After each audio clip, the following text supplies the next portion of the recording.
I think he did 400 miles last week or the week before. But I mean, right now For I don't know free if this is burritos. for free burrito. 400 miles for 52 burritos. And we still got what, 13 days left?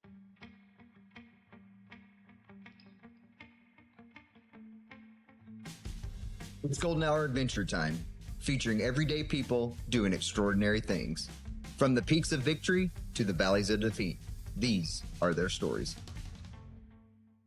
Now, from the back of the pack, your hosts, Justin and Robbie. Welcome to Golden Hour Adventures. Today we have no guest. You're stuck with Robbie and I, but you know what? That's a good thing. I'm still got a little cold. I'm a little stopped up, so you'll have to listen to nasally me. But you know, if you're tuning in, you like the show, then I guess you're just gonna have to deal with it. It is what You it got that is. bass. Got that bass in your voice. Yeah. That's the nasal bass. I'm all about that bass. Should record some stuff. I know I Do some should. voiceovers. I should. How was your week, Robbie? Like, running wise? What were you able to get in? My week started off really good. Then Started off good. I think Yep. it didn't end very well. Well, I mean, it started. I mean, Monday was good. Tuesday was good. Wednesday was really good. Did actually a workout. Thursday, the weather went to crap. It was a beautiful morning. And as soon as I got off work, it went and changed. And as soon as I opened the door, the wind was blowing sideways and the snowflakes were some of the biggest snowflakes I've ever seen. Really?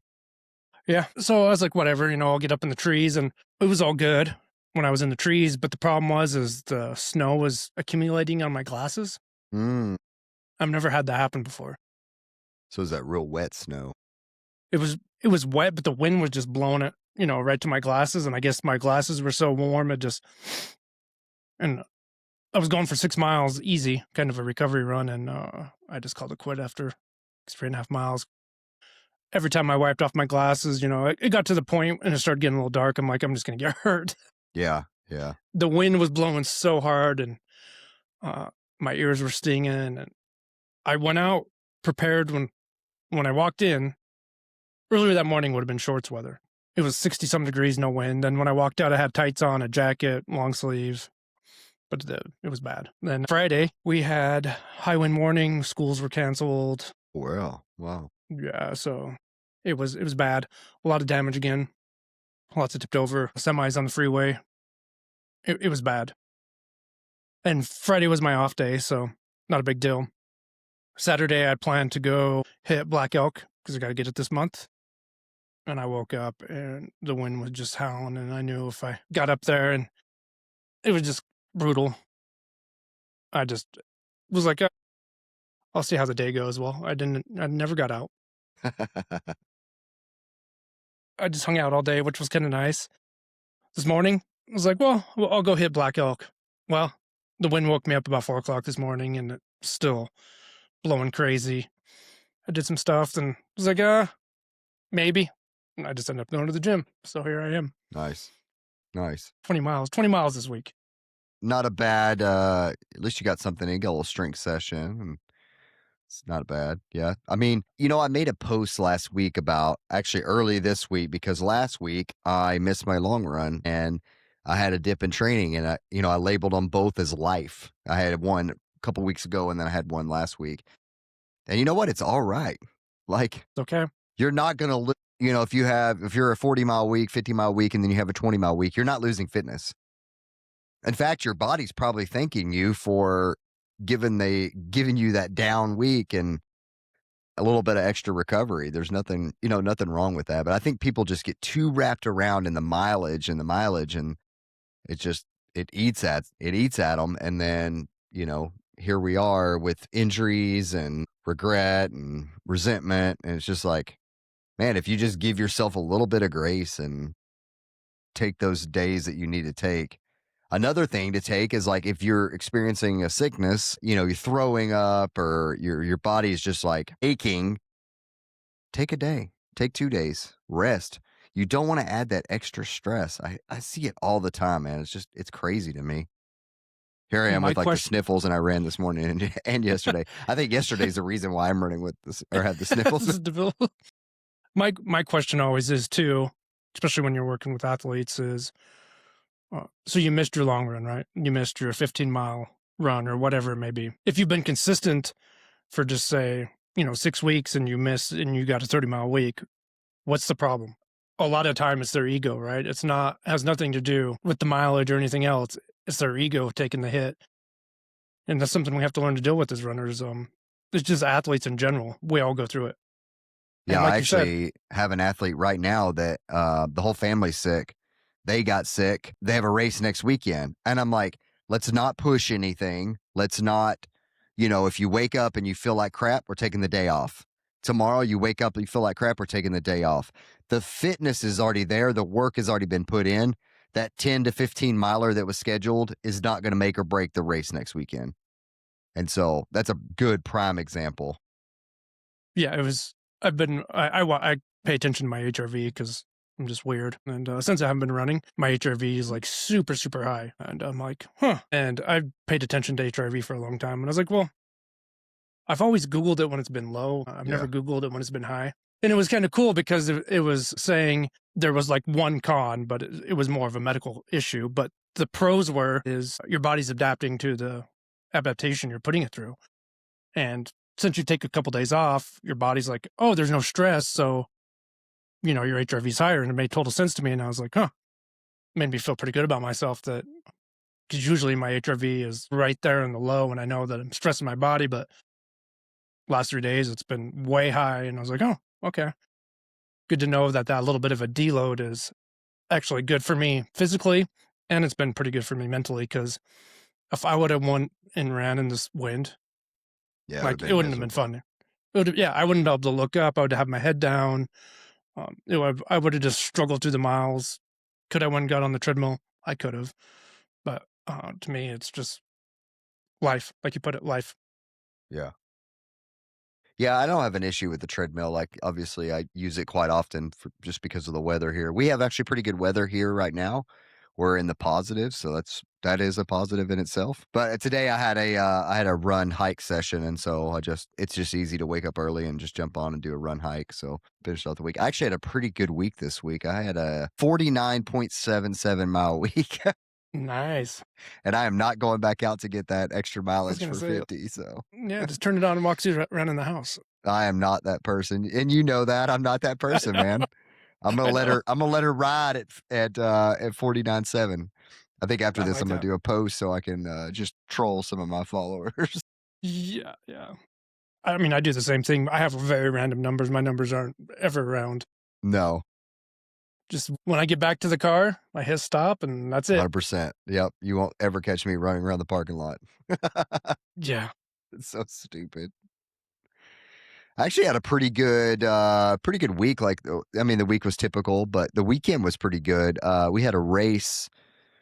I wouldn't say it was a race. It was just a local thing where people get together. I mean, yeah, there is like, if you win, you get a prize or something. But, so what I was going to do and what I did is the race was either a 4 mile or an 8 mile. It was a road. And so I did like a little 8 mile warm up. And then I ran to the race. I ran the 4 mile. It's a 2 mile out and back. And then I ran back to the car for a little over 15 miles. But nice. I took the dub on the 4 miles. So watch out. Nice. Congratulations. I don't want to tell you how many people were in the race, but 3. It was 4. Hey, doesn't matter. 3 people were behind you, right? Yeah. No, so funny. There's a guy here who's like super fast, like fast dude. Like the race that we're running in March, he did last year and he did it in like 7.5. But yeah, exactly. So he's fast, right? He was running the 8 miler yesterday in shorts and it's like 5 degrees. I'm like, all right, bro, I get it. But like at the same time, that dude took off. Like I was unsure of some of the turns and I just like, I'd do the turn and then I'd be like, oh, I see a speck way out there. So I know I'm good. Just keeping up to see the speck. Oh, that's funny. Hey, I'm in the market for a new pack. And this is kind of exciting because I've been, with a certain brand the last couple of years. And I just decided this year that I was just going to, go back to buying my own stuff, I guess. But yeah, so I'm in the market for a new pack. And after I've been trying out the waist belt, the Mountain Racer from Ultraspire, I've really kind of been dialing in and looking at their packs. I've talked to a couple people, Rick, we've had him on the podcast. He works for Ultraspire. I've been hitting him up a lot. He really likes the Alpha 6. I kind of like it. The only issue is they have a small, medium, large. And based off of their chest sizes, I think I need an extra large. Oh. But I don't know, because I have a 44-inch chest, and they go to a 42. I'm like, I wonder if it would be good enough. I don't know. So, talking about that Mountain Racer, I ordered one yesterday. Did you? I did. I think you're really going to like it. I love it. That thing has 2 liters of capacity to it, but like yesterday I shoved like 6 gels in each side of it. And then I had that 18-ounce bottle in the back, had my phone, keys, headphones. I had it all. I mean, dude, it just like, it packs so well and it does not move. That is and I've never wore a waist belt before, so I have nothing to compare it to, but man, that thing just locks down. I was, Pike, our listener friend, he's been running with his, and I watched it last week when we were running, and it did not move. He has one. I didn't realize he had one. Yeah, he has one. Okay. I think I could be wrong. We ran with it one time, then he didn't run with it for a while. He's big into the Speed Goat waist belt with the 2 bottles on the side. Yeah. Then he wore it last week, and I was just like, oh, I'm just going to pay attention. He didn't have it really loaded down, but that thing did not move, and they were out of stock for a while. And anyone knows Ultraspire, their stuff comes in and out. When I saw it was in stock, I'm like, bought it. I'm just like, I went for it. I think I need a bigger size. I think I bought the large, and I think I'm going to buy the extra large when it comes out. It's supposed to be coming out, I think, sometime in April, May. I'm going to buy the extra large. The large fits fine, but it is a little tight. And I don't want to stretch it out and like, and then it doesn't work, because I can't really tighten it down. And I feel like if I get the extra large, it may be a little big, but then you can tighten it down. And it may be a little bit more comfortable. Here's a question. I got the small. You got the small? So I got small. Oh, dang. That's going to be too big. That's going to be way too small, bro. Well, my waist size is 30. Is it? Yeah. Okay. Well, so we'll see. Maybe maybe that's how the belts are supposed to fit, and I'm not used to it. My naked belt is like a constrictor. Okay. Well, like it feels so good when you take it off. You're like, I wouldn't say it's like that bad. I mean, I wore it for, a couple hours yesterday when I was doing my 15, but yeah, it's just, I don't know. Maybe that is how it's supposed to fit, now that you're saying that, but. Yeah, I don't know. We'll see with that small. I was going to try it on, make sure. I watched a bunch of people with different sizing, and, one guy's like, I wear 30 and I got the small, and he goes, it's not hard to get on, and it stays put once I get it on. And that's the one thing I do not like about the naked belt is like, it's pretty hard to get on, and when you go to take it off, it'll pull your shorts off with it. Well, regular shorts, not tights. Yeah, I don't have it's not an issue getting on or off. It's Perfect. a pretty easy system.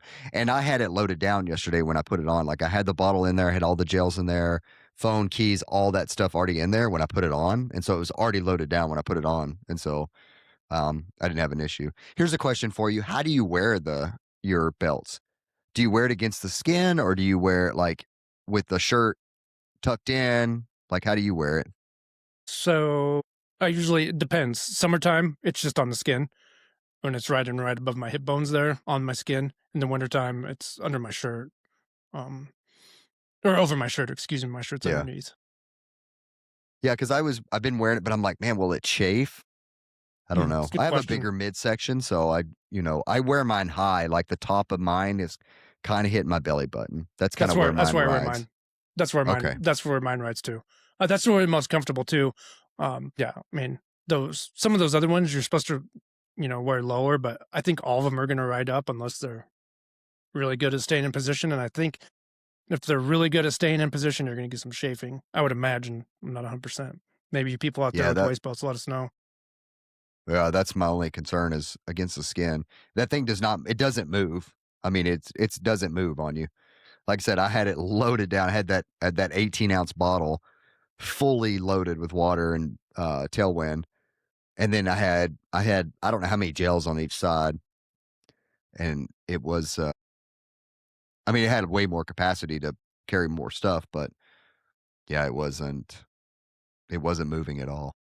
My thought for, the pilgrimage, I'm going to probably go back and forth between the belt and a vest. We all know when you wear a vest for a long time, you just get fatigue, upper body fatigue.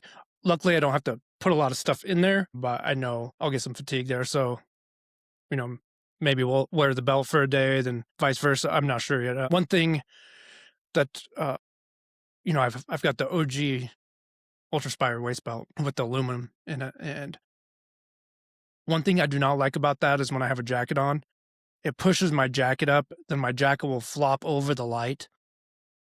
And I'm just kind of done with that. Where I think I'm hoping with this mountain racer, it's got enough area, enough width that it'll keep that there. And all I've really been carrying in my pack is my phone and my little Bluetooth speaker. So now I think I can just put my phone in there and maybe put some other stuff in there, then put the Bluetooth speaker on my hat and be good to go. Another thing I've found too is I have the Solomon Advanced Skim 12. It fits great, but for some reason, I don't know why I do this, but one side of my body just gets sore. My right shoulder will just get sore. And I'll notice my posture is like doing something weird to keep the vest straight.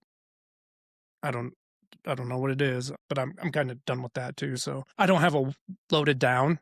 I think that's the Yeah. problem, right? Because once we load it down, it stays on fine, but I don't have a loaded down, so I don't know what's going on there. Yeah, I have a 14-liter pack, so I don't really want another pack that's got that much capacity. I'm looking for like a 5.6 is kind of what I'm looking for. Something in that kind of medium range. I guess there's like the low end range is like the 2-liter, and I got the 2-liter with the belt, so I'm not worried about that. But I'm looking for something at that lower capacity or that middle range capacity because I had the Okay. 8-liter that used to be 8-liter, but I mean, I've beat it up for 2 years and it's just like, it's gone. And so it definitely needs to be replaced. And so, yeah, that's why the Alpha 6 is, listening to Rick and he's told me like that's a solid pack. He said he runs hundreds with them. So I'm like, oh, okay, cool. But if I'm not going to be running a big, like 200 plus mile race this year. So I don't need the capacity of a 14-liter. Unless I'm running like a mountain race, most races have an aid station with like 4 to 6 miles. I think I could get away with the belt at that point. Yeah, I think so too. And so, I mean, given like drop bags, Okay. but if you have crew, like you could easily get away with a belt. I mean, 18 ounces of water is like, Yeah, that's a lot of water.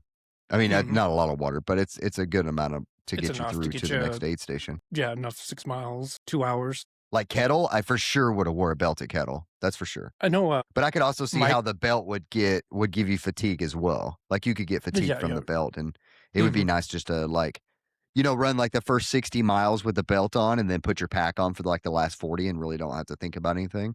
I think that would be a solid way of doing it. I know. Mike's an Ultraspire guy. I don't know which. He just bought a new vest too. I don't know if it's the Alpha, and he loves it. I mean, he just loves it. So he tried the. Yeah, this one we just both, has a I lot mean, of zippers, and so I mean, we tried the Bronco and just wasn't our thing. It's Yeah. great design, but that thing bouncing off the back of my head drove me nuts. it did. Yeah, I couldn't do it. It's too much. Yeah. And the chest was kind of cool, but like for me, with the Solomon, like you just put stuff in there and you forget about it.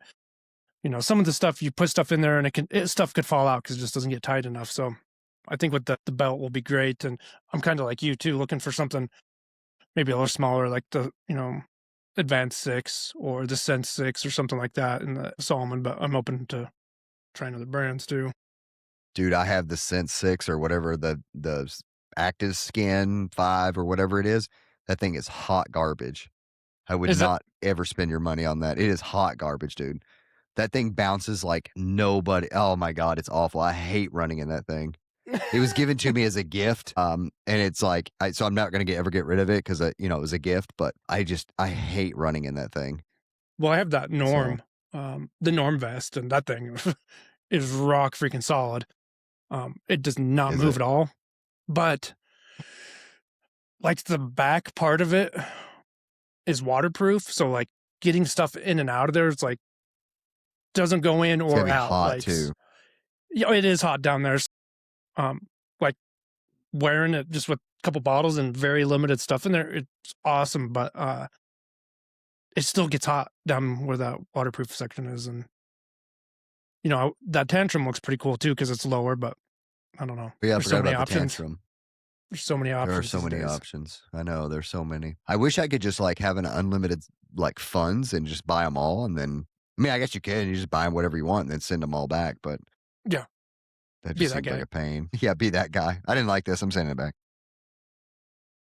Well, dude, there's been like craziness going on in trail running this weekend. Like we had Hurt, we had Coldwater I can't even Rumble. think of Coldwater Rumble. We got the Burrito League going on. Like, what is going? Like, they're even had Burrito League in New York City. They're running around Central Park at like a quarter mile, half mile stand at Central Park. There's so many of those.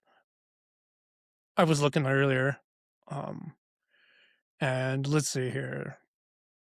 There is 104 chapters, and people ran 52,000 miles, and 9,600 athletes are in this.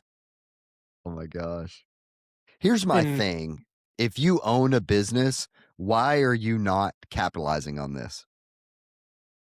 Agree, 100%. It's blown up. Like, you don't even have to have a burrito company in your area. Like, nope. Just figure something out. Like, if you own a store, create a little quarter-mile segment around your store or somewhere closer to it, and then give a prize to the top 3 or something like that. Man, you would have people going nuts. Like, yeah, have you seen in Mount Coast is like for the winners giving like free shoes at some of the places for I think for the year. And like some of them are doing like 3 pairs of shoes for like 3rd place or something like that. And I was thinking about this, like if you do have a running store or some kind of whatever, you can create that segment. And I mean, look, some of these have got people going 24 hours. The Tempe one's got people been running for ever since it started straight. I mean, they're sleeping. Yeah, one and dude stuff did like 400 miles this week or something. Yeah. And, one of our recent guests on here, TJ Skin You Harms, he's in 2nd place, in the whole thing. And he's been doing like 40 miles a day. Yeah. On a quarter mile. Who's in first? Segment. His name is, I know I can't remember, Troy Croxdell. I know he's a thru hiker. And he, I think he did 400 miles last week or the week before. But I mean, right now he's for I don't free know burritos. For free burritos. 400 miles for 52 burritos. And we still got 13 days left. I mean, but what I was thinking with, if you were, I think next year is going to be even more popular because this was all put together, right? Because Strava and Chipotle wouldn't sponsor it this year. So everyone went out and kind of, I don't know. I think Air Vipa 2 was given a free race entry or a Cocodona entry. I think it was Jamil was the one that kind of created it because he's the one that won it last year. Yep. And I know Andrew Glaze got his going in California. He was a big part of also kind of getting it going too. But if you are just a store, depending on your location, I mean, if you got, just say 5-10 people running every day, I mean, you bring in some cheap sandwiches or burritos or something, those people are probably going to go in and buy stuff from the store, that fuel, whatever else, I mean, I don't know. I think it's a brilliant business idea. And what I really think is cool for marketing, it's genius. But bringing the community together, right? This isn't a race. There is prizes, right? There's bragging rights. And I think these bragging rights are pretty badass because who wants to say that they ran whatever miles on a quarter mile segment on a sidewalk for 30 days and 31 days in January? Apparently 400 miles a week is what it takes to get a couple pair of shoes and some burrito. Right. And what did Jamil run last year and the other guy? I can't remember. Gosh, I don't remember. It was he was at 800 something, I think. Yeah. But because just he to ran bring the the community H1s, together, and that was the first kind of running of the H1. yeah, signed shoes.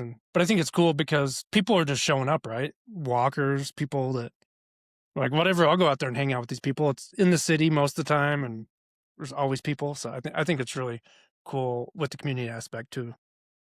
Yeah, for sure. I think we gotta talk about what Rachel Intrican just did at Coldwater Rumble. Yeah, go for it, man. So she was first overall, 16 hours. 16 hours and something. Doesn't even matter. I think she was 2 hours ahead of second place Mal. I was kind of watching some of it.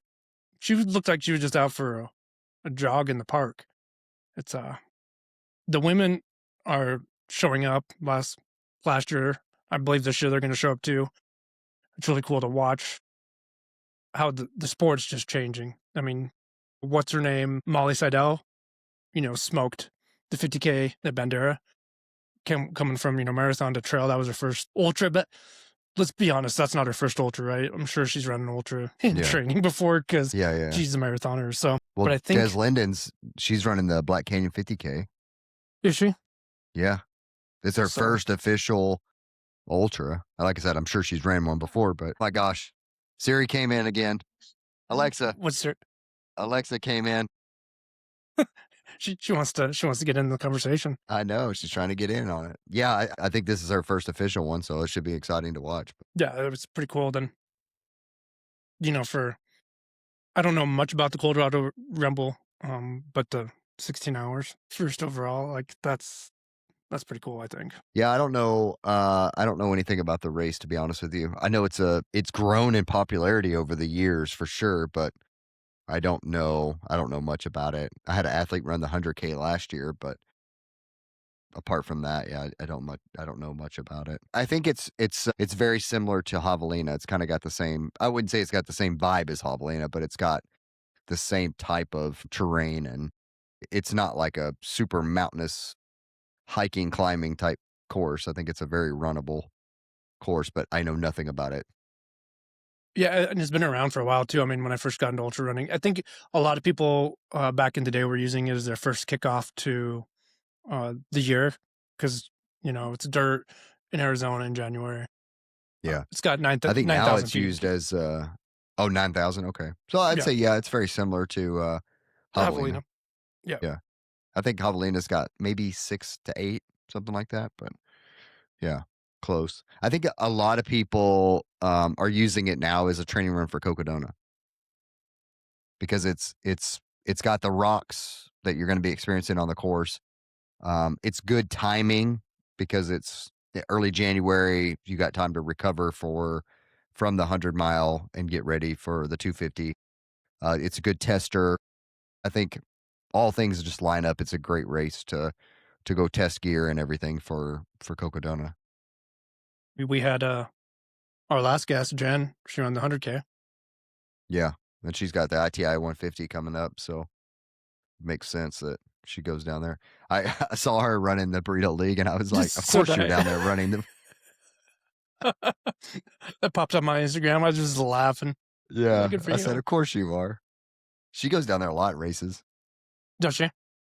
Yeah, she does. It's fun. It kind of makes sense for you guys up there in the snow. Most of your lives. Go down there and when it's -50 and go down there and burn up. Yeah. She said it was an 80-degree difference from her because she'd ran a -24 the weekend prior. And so 80-degree difference. No, thank you. Yuck. Dying. Yeah. Well, Hurt was this weekend too. Yeah, Hurt was too. And so we had a fellow guest and friend of ours, Justin Kenner, that was out there. He did really well, just crushed it. And man, that is a race that I would really like to do, but I'm not doing it while I live in Alaska. I just think it's a cool course. Yeah, I think this year was I think there was a course change this year because I was reading something about it, and a 2026 course looked like it was a little different than. I could be wrong. Did we had another former guest who lives in Hawaii? Did Aaron Richards? No, Aaron didn't run it this year. He's ran it like the last 4 years, but he moved to Europe. Oh, he did. So yeah, he lives in Europe now. So his job moved him over there. So I know he went back last year and ran it, but no, he didn't. He didn't run it this year. Got it. Yeah, I think the last thing I saw from him, he was running some race over in Europe, so that makes sense. Yeah, he's running a lot of UTMB style races. That's cool. Hopefully he gets an opportunity to go run UTMB while he's out Yeah, I don't, what else? I mean, we're already starting the year off with a bang with some of these races. there. I know, man. This year's just leading up to be just an epic year. I think this is, we talk about Western, but Western's kind of the pinnacle to ultra running in North America. But I think this is going to be a crazy year. I'm excited to see who, because right now you see who's lined up to race it, but then, as we get closer, people start dropping off. I mean, last year was supposed to be the Unbreakable 2 year. And then, as Jeff Garmeyer says, it was broke. Yeah. So yeah, it'd be exciting to see who shows up. I think our boy he's gonna go back again. I've been reading some of his stuff, and he's making fun of himself. Like, I did a whole series on talking about how I was going to win Western States to DNF at mile 60. Yeah. So yeah, I think Is he going back? I thought he gave it up, or is he going to go for a golden ticket again? Because he gave it to. I think he's going back, but I don't know how he's getting there, because he did give his golden ticket up. But yeah, that was his athlete that he gave his golden ticket up to. So I'm assuming he'll go out and get another one somewhere else. But I mean, we got Black Canyon not less than a month away. Yeah, I don't know if he's I don't know what he's racing, but there's Black Canyon, there's Canyons. So there's Canyons, right? Yeah, there's a couple races that are still lined up to race to get it. Canyons is a weird one to me because it's in April. And so I get Javelina, too close, yeah. It's being far. February is okay because it's 100K. Yeah. But yeah, Canyons is actually is Canyons, is it the 100K or is it the 100 miles at the qualifier? 100K. It is 100K. Okay, got you. Yeah. Okay. But yeah, but still it's in April, and so it's like that seems fast. Close. Yeah, it is does. fast. That seems You would think it'd be the next year, but who knows? Yeah, I don't know. I don't know if if you guys don't listen to Jeff Garmeyer or watch his podcast, you should watch it. He just had his Jeff Reed Award show, and it was hilarious.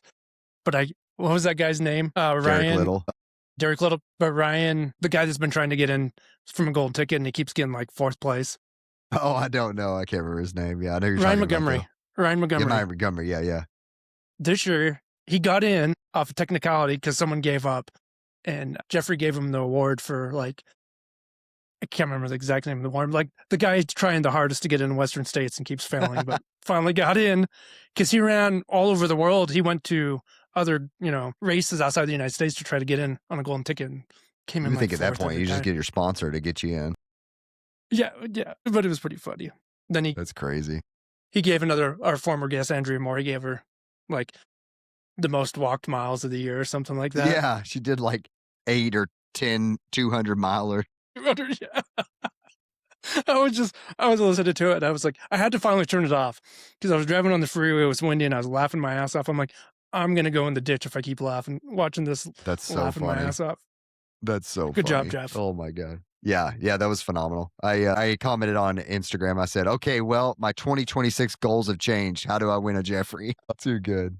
Yeah, too good. Well, hey, I got a question for you, and then we can, give these people back their time. But what is your ultra in February? Oh, so that's a great question because I know I asked it. Yeah. So I was going to do Stories Ultra. I emailed Sherpa John from Human Potential and asked, I can't make it. And so he's like, just tell me what you want to do, then we'll figure out later in the year, if you got to pay more money for this race or whatever, just sign up for the race, whatever you want later in the year. Because, I don't think we've talked about this, but I'm going to Alaska to run with Justin on the river for 45 miles. Yep. So it was not that Stories was close. I mean, it was a couple weeks, 3 weeks, I think. I wasn't worried about that. It's just life, job, daughter, that stuff. I didn't want to back all that stuff up. So the ultra in February is going to be, for the people who live in South Dakota know the course, Centennial. It's going to be Pilot's Knob to Alkali, which is 37, 38-ish miles. Mike's going to run that with me, or I'm going to run with Mike. It's going to be one of our training runs, and that's going to be my February ultra. Nice. That'd be a good one. It should be hopefully the first weekend of February. Mike doesn't know this shit, Okay. but that's when we're running it, Mike, is first week of February, because we got other stuff going on. Why that section? Why that section? So we wanted to just do a point A to point B, and it's like the easiest place to park cars without, making it too much of a pain. We thought about some other sections, and it'll be just kind of nice to be able to run. 'Cause we were thinking, I was thinking like Silver City to whatever. And if you guys know, the Elk Creek Trailhead just shit to get there. We don't want to drive there, then drop a car off there. But then we were like, well, how do we still get this mileage? Then we could do from, Nemo to Alkali, which is 30-ish something miles. And I was like, no, let's just, that Pilot Knob section's horrible. It's mentally horrible. It's just awful. ATV road. It's just horrible. But then once you drop into Nemo, then, it's still horrible until you get to Dalton. Yeah. And once you get to Dalton, it's 13 miles of a terrible shit. Double track. Yeah. And, but once you get to Dalton, things start to look up. Then, once you technically get to like the Bulldog area. Yeah. Got a 3-mile climb. Exactly. Yeah. But then once you get to Bulldog, it's essentially downhill from there, right? We've ran that section so many times, and kind of a mental thing to know where you're at. And it's going to be a long day, but, we'll go get it done. Be fun. Well, cool, man. I'm looking forward to hearing all about it for your second ultra of the year. And then the third ultra, we're going to be running on a river for a lot of miles. Yeah. I'm super excited for that one. I think it's, and I've been thinking about 20 miles is on the river. Yeah. Yeah. So I guess we get 25 miles in the trails. Yeah. Yeah, roughly. It's perfect. Sounds like Yeah, a great it's gonna day. be great.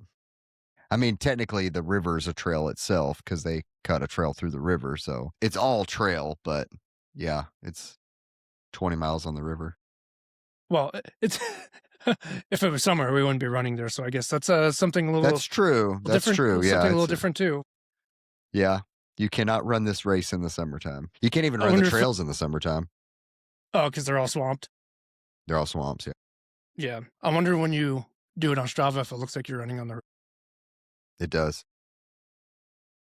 It legit That's does. awesome. Yeah. I've done the race That's before, awesome. so it definitely looks like you're running on the river. That's awesome. I'm excited. Crazy. It's going to be great. So, well, if you enjoyed this podcast, please leave us a like, leave us a review. Please get on there, type 5 stars, leave us a comment. We don't care what it says. Just leave us something. And as always, we'll see you on the trails.